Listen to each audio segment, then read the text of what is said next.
मंत्री अनिल परब बोलतायत. कंगना प्रकरणावर सध्या अनिल परब बोलतायत. थेट आपण जाऊया. जर मुंबई एवढी जर वाईट असेल तर त्यांना जिथे योग्य वाटतं तिथे त्यांनी राहावं असं आम्ही याच्यापूर्वी देखील सांगितलेलं आहे आणि आमचं तेच म्हणणं आहे. आमचं त्यांच्याशी वैयक्तिक कुठलंही भांडण नाही, परंतु या मुंबईवरती जर कोण टीका करत असेल, मुंबईच्या बाबतीत कोण वाईट बोलत असेल तर ते ऐकून देखील घेणं हे आमच्यासाठी योग्य नाही. आणि म्हणून कंगना राणावत हा विषय शिवसेनेचा नसून हा मुंबईतल्या आणि महाराष्ट्रातल्या ज्यांचं प्रेम मुंबई आणि महाराष्ट्रावर आहे त्यांचा आहे. त्यामुळे त्यांना काय करायचं आहे हे त्यांनी ठरवायचं आहे. महाराष्ट्र राज्याला काय करायचं आहे हे महाराष्ट्र राज्याने ठरवायचं आहे. त्यामुळे जर मुंबई जर ही पाकव्याप्त काश्मीरसारखी असेल तर त्यांनी आपलं बस्तान इथून उचलावं हेच योग्य ठरेल. काल राज्यपालांची भेट घेतली आहे. राज्यपालांकडे न्यायाची अपेक्षा केली आहे. त्यांच्या बांधकामावर, कार्यालयाचं जे बांधकाम होतं त्यावर जी महापालिकेने कारवाई केली. माझं तेच म्हणणं आहे की महापालिकेने केलेली कारवाई ही कायदेशीर आहे का बेकायदेशीर आहे हे पहिलं महत्त्वाचं आहे. महापालिकेने ज्या अर्थी कारवाई केली त्या अर्थी बेकायदेशीर कामावरती महानगरपालिकेने कारवाई केलेली आहे. आणि जर लगेच असं बेकायदेशीर कामावरती जर कोणी कारवाई केली आणि त्याला राज्यपाल वेळ देत असतील तर मला असं वाटतं मुंबईमध्ये दररोज मोठ्या प्रमाणावरती बेकायदेशीर कामांवरती कारवाई होत असते. अशा सगळ्या लोकांना, गरिबांना देखील भेटायला पाहिजे राज्यपालांनी. केवळ कंगनालाच का, कित्येक रस्त्यावरच्या झोपड्या तोडल्या जातात, बेकायदेशीर बांधकामं पाडली जातात. या सगळ्यांना राज्यपालांनी भेटायला पाहिजे आणि त्यांची विचारपूस करायला पाहिजे. त्यांना देखील न्याय मागण्याचा अधिकार आहे. त्यांनी देखील राज्यपालांकडे जावं. कंगनाचं बांधकाम हे बेकायदेशीर आहे म्हणून ते मुंबई महानगरपालिकेने तोडलंय. त्याचं जर कोण समर्थन करत असेल तर त्यांनी पुढे यावं आणि सांगायचं की बेकायदेशीर बांधकामांना तुम्ही त्यांच्यावरती कुठली कारवाई करू नका असं जर कोणाचं म्हणणं असेल तर त्यांनी जरूर सांगावं. आणि कंगनाचं बांधकाम तुटलं, मुंबईत आज हजारोने बांधकामं तुटत आहेत, तर कंगनाचं बांधकाम तुटलं याचा एवढा मोठा पोटशूळ विरोधकांना का? असं काय त्यांना असं एवढी मिरची लागली की कंगनाचं बांधकाम तुटलं? याचा अर्थ त्यांचा तो जो पोपट होता, जो बोलत होता त्यांच्या बाजूने, त्याला कुठेतरी धक्का लागला म्हणून विरोधकांना फार त्रास झालेला आहे हे याच्यातनं सिद्ध होतंय. नौसेनेच्या अधिकाऱ्यांना, माजी अधिकाऱ्यांना जी मारहाण झाली त्या प्रकरणात सुद्धा आता शिवसेनेवर टीका होऊ लागली आहे. मुख्यमंत्र्यांच्या राजीनाम्याची मागणी होते. सत्तेतली शिवसेना अशा पद्धतीने वागते त्यावरही विरोधकांचा आक्षेप आहे. याच्यामध्ये अतिशय आमचं स्पष्ट म्हणणं असं आहे, आम्ही कुठल्याही प्रकारच्या मारहाणीचं समर्थन करत नाही, परंतु मर्यादा ह्या दोन्ही बाजूने पाळल्या गेल्या पाहिजेत. आम्ही सत्तेत बसले आहोत म्हणून कोणी उठेल, आमच्या प्रमुखांवरती काही शाब्दिक हल्ले करेल, कोणी काही बोलेल, अर्वाच्य भाषेत शिवीगाळ करेल, तर त्याच्या बाबतीत जर एखादी उत्स्फूर्त प्रतिक्रिया कोणी दिली कार्यकर्त्याने तर त्या कार्यकर्त्याचा काय दोष? मग ही मर्यादा दोन्ही बाजूने सांभाळली पाहिजे.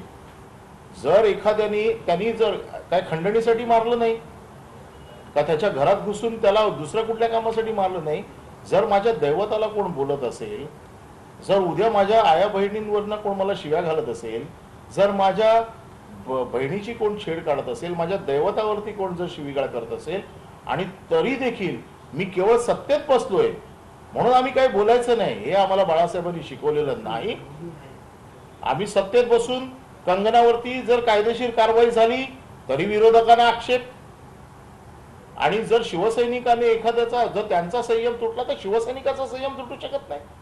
जर शिवसैनिकाचा संयम तुटला तर त्याच्यावर देखील आक्षेप.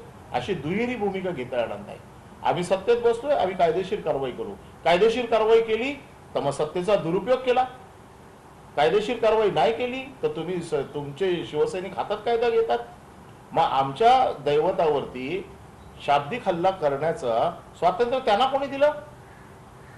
नौसेना अधिकारी आहे याचा अर्थ त्याला असं नाही ना की सगळे कायदे त्याने त्याचा संयम सोडला तरी चालतो.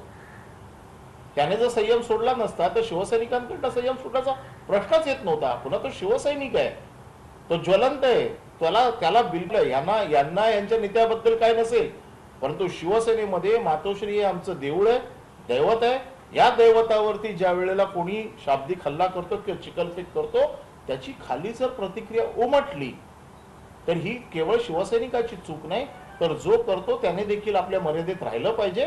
प्रत्येकाने आपापल्या, आम्ही बिलकुल असं सांगणार नाही की शिवसैनिकांनी उठून मारहाण केली पाहिजे, परंतु त्यांनी देखील प्रत्येकाने देखील आपली शाब्दिक चौकट जी आहे ती मोडता कामा नये. बरोबर साहेब, या पूर्ण प्रकरणामध्ये आपण बघितलं तर कार्टून जे आहे ते फॉरवर्ड केलं गेलं होतं. कुठेतरी असाही एक उल्लेख केला जातो की बाळासाहेबांनी याच्या आधी अनेक वेळा जेव्हा त्यांच्या विरोधकांवर टीका केली ती कॅरिकेचर्सच्या माध्यमातून केलेली गेली. मग अशी प्रतिक्रिया शिवसेनेकडून आज का? बाळासाहेब हे राजकारणातले होते, बाळासाहेब हे व्यंगचित्रकार होते आणि त्यांनी व्यंगचित्रातना राजकीय परिस्थितींवरती आपापली भाष्य केली होती. ते एका राजकीय पक्षाचे प्रमुख होते.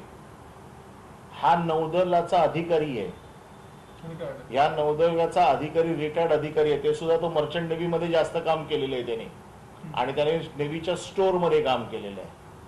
आता तो जर म्हणतो की मी नौदलाचा अधिकारी आहे म्हणून मला मारलंय, हे माझं म्हणणं आहे त्याने राजकारणात यावं, राजकारणात आपलं स्थान कमवावं आणि टीका करावी ना. आम्ही टीका करण्याच्या बिलकुल विरोधात नाही, परंतु टीकेची देखील चौकट प्रत्येकाने सांभाळली पाहिजे. बाळासाहेबांनी कधी बिलो द बेल्ट कोणाला मारलं नव्हतं. मग नौदलाच्या अधिकाऱ्याला कोणी अधिकार दिला हा अशा प्रकारचा हल्ला करायचा? त्याने देखील मर्यादित राहावं, आम्ही देखील मर्यादित राहू. रामदास आठवलेंनी महाराष्ट्रात राष्ट्रपती शासन लागू करण्याची मागणी केली आहे, जाऊन त्यांना भेटलेही. रामदास आठवले हे सध्या जवळजवळ अर्ध शटर बंद झालेलं दुकान आहे आणि त्याच्यामुळे पुन्हा शटर उघडण्याचा त्यांचा प्रयत्न चालू आहे. आणि त्यामुळे हे सगळे प्रकार ते करणं, त्यांच्या म्हणण्याला किती महत्त्व द्यायचं की नाही द्यायचं हे आपल्याला सगळ्यांना माहिती आहे. गंभीर प्रकार जो आज एका वृत्तपेपराने बेसिकली त्यांनी रिपोर्ट केला आहे की चायना वॉचिंग नावाचा उद्धव ठाकरे आणि महाराष्ट्रातून शरद पवार यांचंही नाव आहे की त्यांच्या मुवमेंट्सवर किंवा बाकीचे जे काही गोष्टी आहेत त्याच्यावर लक्ष ठेवलं जात आहे. हेरगिरी म्हणू शकतो आपण त्याला. किती गंभीर आहे हा आणि सरकारने काय केलं पाहिजे एक्झॅक्टली? हे केंद्राने विचार करायचा, याचा विचार केंद्र सरकारने करायचा. हा राज्य सरकारच्या अखत्यारीतला विषय नाही आहे, हा केंद्र सरकारच्या अखत्यारीतला विषय आहे.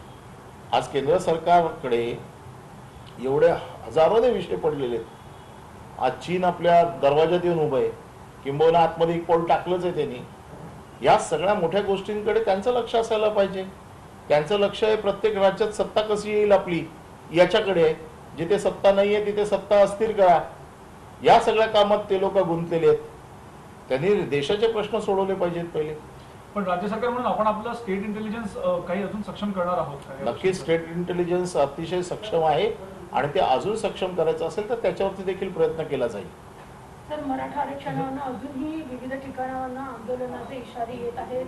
आमदारांच्या विरुद्ध किंवा खासदारांच्या विरुद्ध सरसकट आंदोलन करण्याचा देखील एक इशारा देण्यात आला आहे. प्रश्न असा आहे, आंदोलन केव्हा केलं जातं? ज्या वेळेला सरकार कुठली साथ देत नाही किंवा सरकार कुठली मदत करत नाही किंवा सरकारकडनं कुठली हालचाल होत नाही, अशा ठिकाणी आंदोलनं केली जातात. मराठा आरक्षण हा सर्वपक्षीय विषय आहे. या सभागृहाने विधानमंडळामध्ये एकमताने मराठा आरक्षणाचा ठराव पारित केलेला आहे. त्याच्यामुळे त्याला पक्षीय राजकारण नाही. प्रश्न असा आहे की कुठली, हे जे कालचं जे वर्डिक्ट आलेलं आहे हे अतिशय अनपेक्षित वर्डिक्ट आहे. कारण मूळ प्रश्न होता की 5 न्यायाधीशांच्या घटनापीठाकडे वर्ग करायचं हे प्रकरण की नाही, एवढाच विषय होता. तरी देखील न्यायालयाने मेरिटवरती त्याचा विचार करून त्याच्यावरती स्टे दिलेला आहे. परंतु या स्टेच्या बाबतीत काय करायचं याच्यासाठी सर्व ज्येष्ठ वकिलांशी उद्धव ठाकरे मुख्यमंत्री, अशोक चव्हाण, बाळासाहेब थोरात असतील, जयंत पाटील असतील, दिलीप वळसे पाटील असतील, एकनाथ शिंदे असतील, अशा सर्व जे ज्येष्ठ मंत्री आहेत या सगळ्यांची बैठक घेऊन बैठका चालू आहेत. मराठा आरक्षणात ज्या संघटना अग्रेसर होत्या या सर्व संघटनांशी परवाच्या दिवशी झूम कॉलवरनं मुख्यमंत्र्यांनी बैठक केली, त्यांची मतं जाणून घेतली. 2 दिवसात विरोधी पक्षनेते देवेंद्र फडणवीस यांच्याबरोबर बैठक आहे, ते आता बिहारला आहेत. बिहारवरून ते आले की त्यांच्याबरोबर बैठक होईल, कारण त्यांच्या राज्यामध्ये हा कायदा झाला होता. पुढे काय करायचंय, या सगळ्या लोकांना संरक्षण कसं द्यायचंय याच्या बाबतीमध्ये जे काही 3-4 ऑप्शन्स आहेत, एक तर रिव्ह्यू पिटिशन करायचं का, नवीन ऑर्डिनन्स काढायचा का, आत्ताचे विद्यार्थ्यांचं भवितव्य टांगणीला लागलंय त्याच्या बाबतीत काय निर्णय घ्यायचा, नोकरीच्या बाबतीत काय निर्णय घ्यायचा, हे सगळे निर्णय हे सगळ्यांशी चर्चा करून घेतले जातील. आणि मराठा आरक्षण कुठल्याही परिस्थितीत टिकलं पाहिजे ही सरकारची भावना आहे. त्यामुळे आंदोलन करून याचा मला वाटतं काही फायदा होणार नाही. त्याचं कारण असं आहे की सरकारच तुमच्या बरोबर आहे. जेव्हा कोण ऐकत नाही त्यावेळेला आंदोलन करावं लागतं, परंतु आम्ही तुमच्या बरोबरच आहोत, आम्ही तुमच्यासाठीच भांडतो आहोत आणि हे आरक्षण टिकवण्यासाठी आम्ही प्रयत्न करत आहोत. त्याच्यामुळे आंदोलन करण्यापेक्षा आमच्या बरोबर राहा, आम्हाला मदत करा, तुमच्या काही सूचना असतील तर अजून द्या, त्या सूचना आम्ही घेतोय. आणि त्यामुळे मला असं वाटतं की उद्धव ठाकरे 2-3 दिवसातच मुख्यमंत्री महाराष्ट्राचे याच्या बाबतीत सकारात्मक जो काही निर्णय झालेला आहे तो मराठा आंदोलकांना किंवा जे कोण मराठा समाजाचे जे नेते आहेत त्यांच्याबरोबर चर्चा करून हा विषय संपवला जाईल. सर, काल सामनामधून ठाकरे ब्रँडची विशेष चर्चा झाली होती, ज्याच्यामध्ये राज ठाकरेंना देखील एक साथ घातली असल्याचं बघायला मिळालं. पेपरमधून अशा पद्धतीने साथ का काढली? नाही, कालचा विषय हा पेपरमधून आला तरी पण एक लक्षात ठेवा, ठाकरे ब्रँड हा महाराष्ट्रात गेले 50-60 वर्ष चालू आहे, 60 वर्ष चालू आहे. आणि ठाकरे ब्रँडला पर्याय नाही महाराष्ट्रात. ठाकरे ब्रँडच्या आजूबाजूतीच सगळं चालू असतं. महाराष्ट्राचं जे राजकारण गेल्या 60 वर्षात चालू आहे आणि त्याला विरोधकांचा प्रयत्न चालू आहे की हा ब्रँड थोडासा खिळखिळा झाला, या ब्रँडला धक्का लावला तर शिवसेना संपेल. परंतु हा ब्रँड इतका मजबूत आहे की त्याला साधा ओरखडा देखील निघणार नाही, कोणी कितीही प्रयत्न केले तरी. त्याच्यामुळे ठाकरे ब्रँडवरती चिंता करायची काही गरज नाही. उद्धव ठाकरे, आदित्य ठाकरे किंवा ही जी काही बाकीची फळी आहे ही ठाकरे ब्रँड सांभाळायला सक्षम आहे. आणि त्या ब्रँडचं महत्त्व महाराष्ट्राच्या किंबहुना देशाच्या राजकारणात इतकं महत्त्व आहे की कोणी असा कोणाला असं वाटलं की ठाकरे ब्रँड नेस्तनाबूत होईल तर तसं ते होणार नाही. खूप लोकांनी प्रयत्न केले परंतु आजपर्यंत कोणाला ते शक्य झालं नाही. राज ठाकरेंची कशाला साथ पाहिजे? आडनाव ठाकरे आहे ना, शिवसेनेने मनसेकडे त्यांचं टाळीसाठी नाव हात पुढे त्यांचं नाव तावडे असलं असतं, परब असलं असतं तर नसतं बोलवलं ना. पण तुम्हाला वाटतं की एकूणच ही जी लढाई झाली मध्यंतरी SSR प्रकरणावरून किंवा रिया चक्रवर्तीवरून किंवा कंगना राणावत प्रकरणावरून शिवसेनेला जो काही धक्का थोडा सहन करावा लागला, याच्यामध्ये जर राज ठाकरे यांनी जो सहभाग घेतला असता तर कुठेतरी घडणार? बघा, त्यांनी काय करायचा हा त्यांचा प्रश्न आहे. शिवसेना एकाकी लढते, लढेल, याच्या पुढे यायला देखील हवं होतं सोबत. हा त्यांचा प्रश्न आहे ना. कोणी सोबत यायचं की कोणी सोबत यायचं नाही हा ज्याचा त्याचा प्रश्न आहे. त्यामुळे त्यांनी यायचं की नाही यायचा ह्याचा निर्णय त्यांनी घ्यायचा आहे. परंतु शिवसेनेवरती ह्याच्यापूर्वी देखील बाळासाहेब असल्यापासून शिवसेनेवरती आजपर्यंत प्रचंड मोठे वार झाले. प्रचंड शिवसेनेनी संकट बघितलेली आहेत. शिवसेनेने चांगला वाईट सगळा काळ बघितलेला आहे आणि या सगळ्यातना तावून सुलाखून शिवसेना निघालेली आहे. त्यामुळे शिवसेना असं कोणाच्या मनात आलं म्हणून कमजोर होणारा पक्ष नाही आहे किंवा त्याला पटकन उखडून काढता येईल असा पक्ष नाही. या पक्षाची पाळंमुळं इतकी खोलवर रुजलेली आहेत जी बाळासाहेबांनी रुजवलेली आहेत, ते इतक्या सहजासहजी कोणाला ती उखडून काढता येणार नाही. तर पण ही राज ठाकरेंना एका पद्धतीची टाळीच आहे का की किमान आता तो- तुमचा अडचणीत आहे, किमान दुसऱ्या भावाने मराठी आणि महाराष्ट्र विषयासाठी तरी बोलावं? नाही, बघा कसं आहे की संजय राऊत यांनी काय सांगितलं मला नीट माहीत नाही, परंतु माझं असं म्हणणं आहे की प्रत्येकाला स्वतःचा विचार आहे. 1-2 विषय असतात, एक तर नातेसंबंधाचा विषय असतो आणि एक दुसरा राजकीय असतो.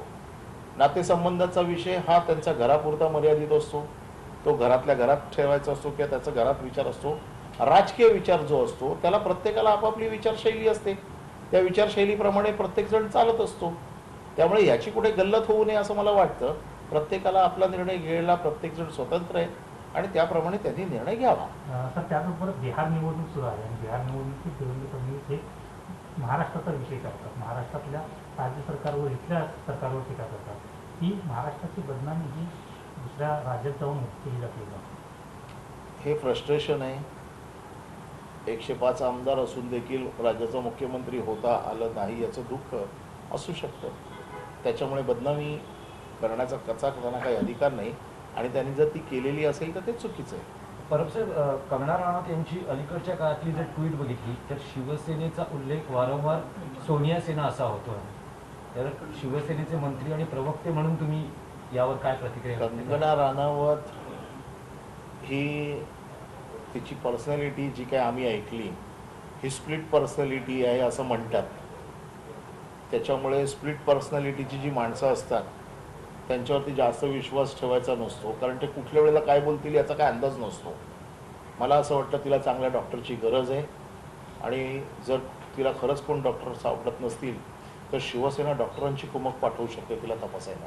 कंगना राणावतला महाराष्ट्रात बंदी घालण्याची देखील मागणी केली जाते. आपली काय राज्य सरकारने आम्ही अशी कुठलीही मागणी केलेली नाही. अशा खूप कंगना राणावत आल्या आणि गेल्या. अशा लोकांना बंदी घालून आम्ही त्यांना मोठं करू इच्छित नाही. सर हिंद आणखी एक विषय होता की अलीकडेच राज्यपालांनी प्रसारमाध्यमांशी संवाद साधला.